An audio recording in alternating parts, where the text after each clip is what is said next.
നിങ്ങൾ ദൈവത്തിൻ്റെ മാസ്റ്റർ പീസാണോ? അതെല്ലാം തോന്നുന്നുണ്ടെങ്കിൽ ഒരു കഥ പറഞ്ഞു തരട്ടെ. പണ്ട് 12 ശിഷ്യന്മാരെയും യേശു നേരിട്ട് കണ്ട് പേര് ചൊല്ലിയാണ് തിരഞ്ഞെടുത്തത്. അതിലൊരാൾ പിന്നീട് സൂയിസൈഡ് ചെയ്തു. ഇനി 12 എന്നുള്ള നമ്പർ തയ്ക്കണമല്ലോ.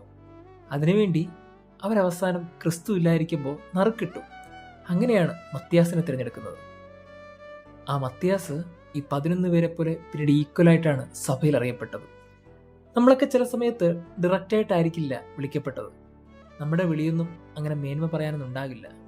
പക്ഷേ ഒരു ലോട്ടെടുപ്പിലൂടെയൊക്കെ ആയിരിക്കും നമ്മളും യേശുവിൻ്റെ ഭാഗമായിട്ട് തീർന്നതിന് ശേഷം നമ്മളും അവരെപ്പോലെ ഈക്വലാണ്. അതൊരു യുണീക്ക് കോളല്ലേ? നമ്മുടെയൊക്കെ ജീവിതത്തിൽ ചിലപ്പം വ്യത്യസ്തമായിട്ട് നമ്മളെ ദൈവം തിരഞ്ഞെടുക്കുന്നുണ്ടാവും. ആ തിരഞ്ഞെടുപ്പിനെ കണ്ണും പൂട്ടി വിശ്വസിച്ചാൽ നമ്മളും അവൻ്റെ പ്രിയപ്പെട്ടവരാണ്.